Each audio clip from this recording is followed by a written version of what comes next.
Hi, and welcome to Kaleidoscope Enrichment. My name is Sandy Roberts, and I am a STEM educator who forgot to plug in her microphone. Okay, hopefully that's a little better. Anyway, hi, welcome to our Idea Zone. Every Wednesday at 3 p.m., I'll be here sharing some fun science and engineering and makerspace activities for you, just to kind of help us all stay together and have some fun as we stay home and stay safe. So today we are going to be exploring catapults. These are one of my favorite things in the whole world. Catapults, of course, are one of our oldest pieces of technology. They've been used for thousands of years. And I want to show you one that I particularly like. This catapult is based on a design by Leonardo da Vinci.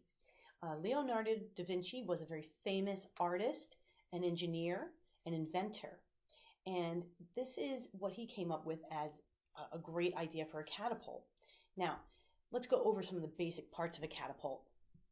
Here we have our basket for our load. A catapult is basically just a fancy lever. A lever is one of our simple machines, okay? And the most common type of lever that you might be aware of is a seesaw. If you've ever been on a seesaw, it has the fulcrum in the center, and then we have people or loads at either end that go up and down. So if you are in the air, you're the load, and if you're down on the bottom, you're the effort, and that goes back and forth as you balance on the seesaw. The catapult is a slightly different type of lever. Instead of having an arm, right, where the fulcrum's in the center like it would be on a seesaw, the fulcrum is down here at the bottom. And that means that all of the transferred energy goes to our load. Okay, and then we have our effort, which is basically tension, either in strings, or today we'll be using rubber bands, or even metal, sometimes wood.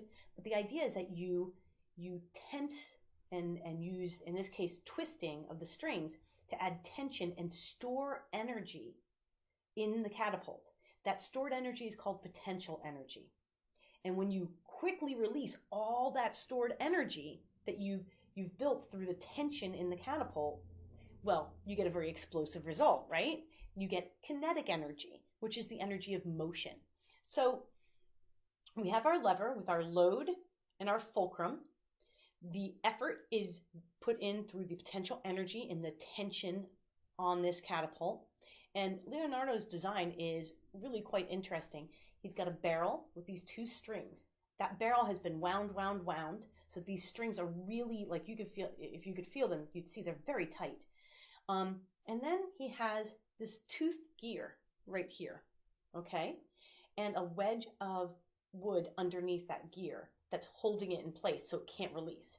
This string lets that release. So I'm going to go ahead and hold the frame.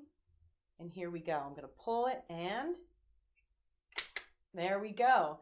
We've taken that potential energy and very rapidly released it as kinetic energy, causing that motion. So if I had, something in this basket, it would go flying across the room. So this is a really nice kit. You can buy it online. It's a really fun build. But right now, it's kind of hard to get stuff like this. So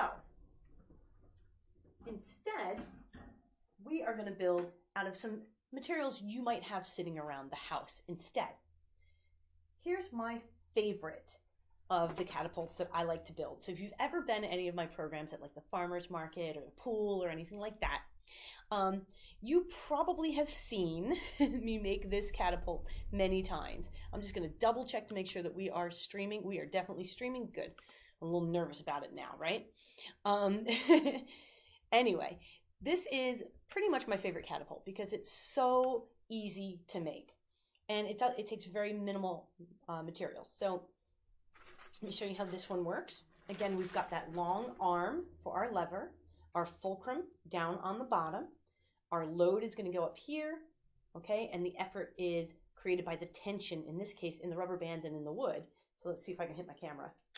Oh, no, went way over the camera. So that's how this catapult works. You need some popsicle sticks or tongue depressors or what do they call them, craft sticks. You might be able to use other pieces of wood, or even, paint sticks, paint stirrers, if you've seen those, pencils, chopsticks, anything like that will work. I like to use these nice flat sticks, but look around your house and see what you can find. You're going to need a spoon. I have a disposable spoon here, but you might have one from the kitchen. As long as mom and dad are okay with that, go for it. And you're going to need rubber bands. Okay, you need, let's see, 1, 2, 3, 4, 5 rubber bands for this project, which means I should grab some more rubber bands. Okay, so I always have extra.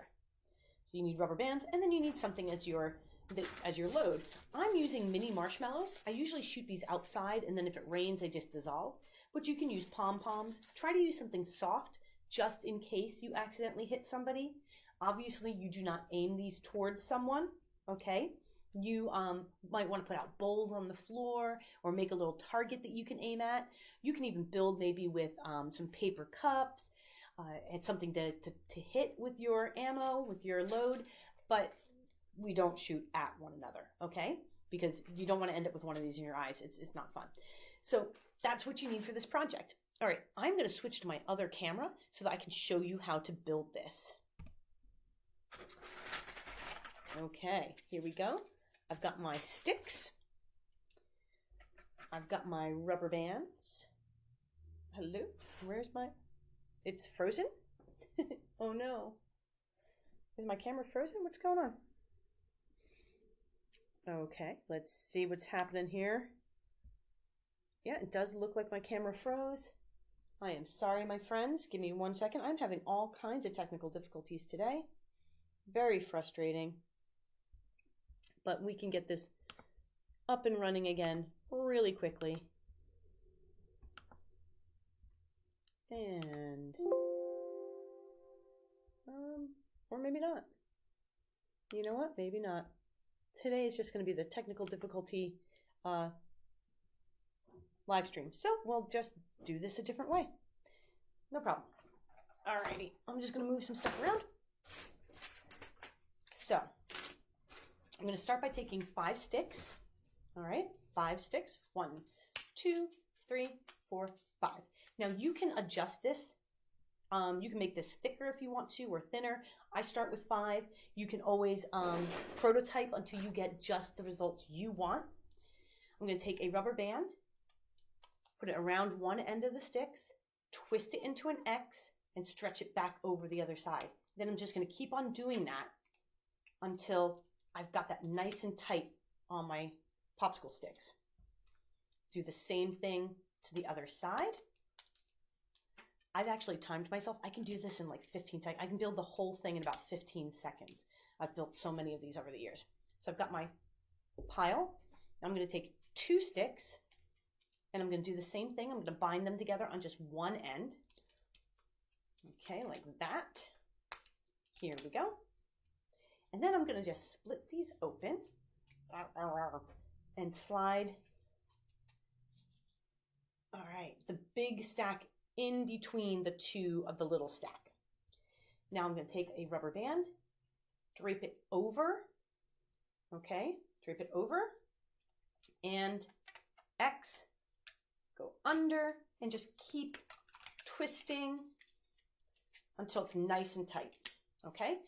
Remember, with a catapult, tension is what's giving you your potential energy. So you want to make sure that you add as much tension to your catapult as you can.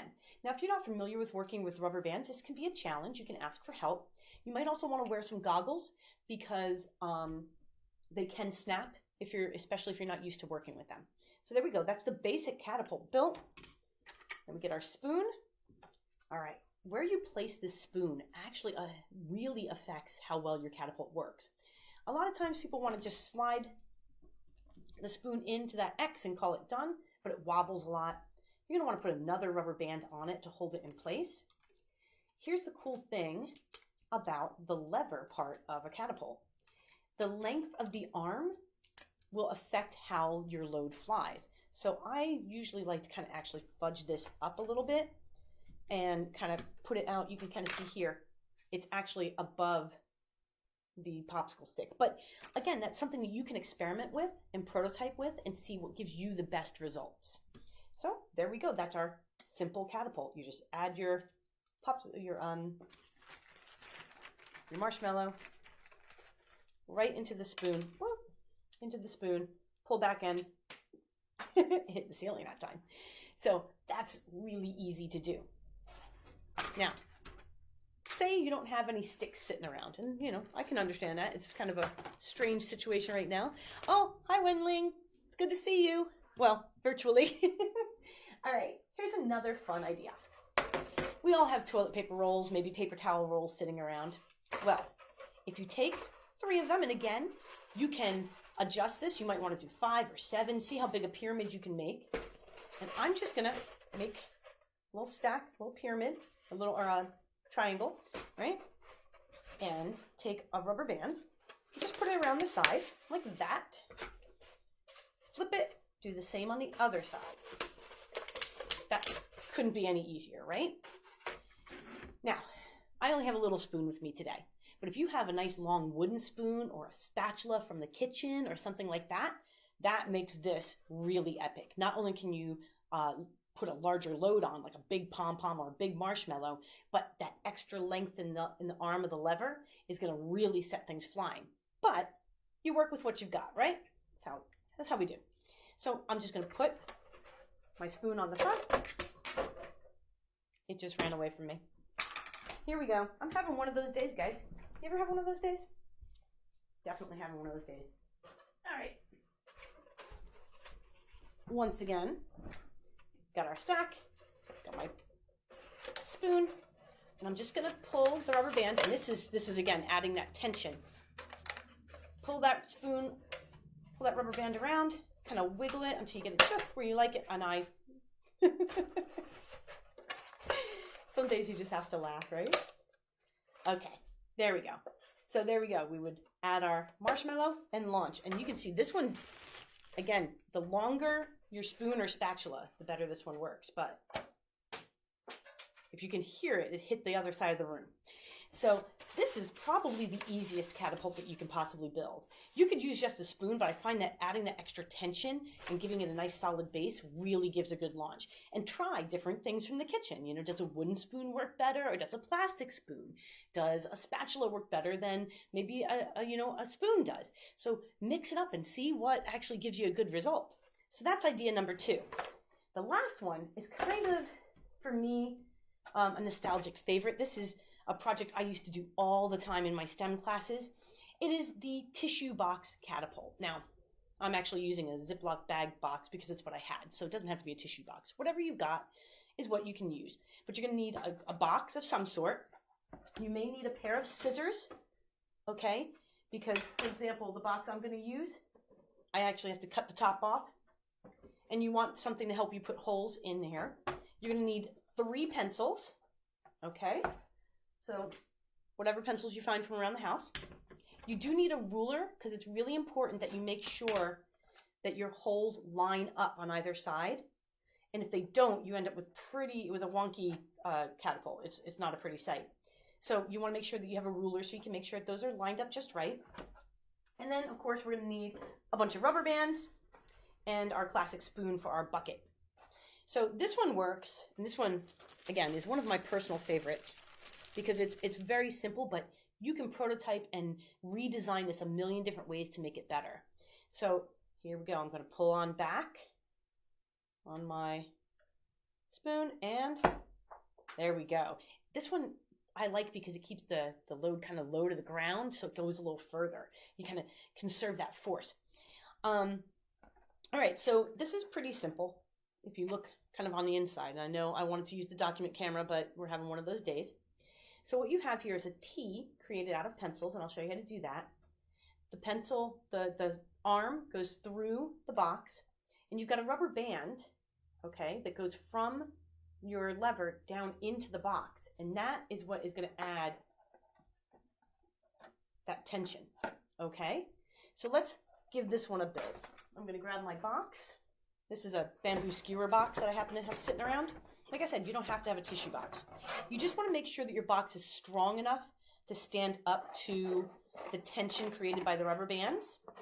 So you may need to reinforce your box. Use a little tape if you need to fix corners on your box or something like that. Again, see what you can find in the recycling. Okay, and you know, the only thing you really have to be careful about is make sure that your box, okay, is not wider than your pencil. If your box is wider than your pencil, you're gonna have a problem. Okay, so we've got our box prepared. Now I'm gonna make the T that I mentioned we need, and right, yes, down low.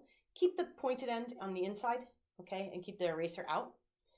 Just use a rubber band, 1 or 2 rubber bands, same way that we did for the craft sticks. You're just gonna twist, twist, and twist.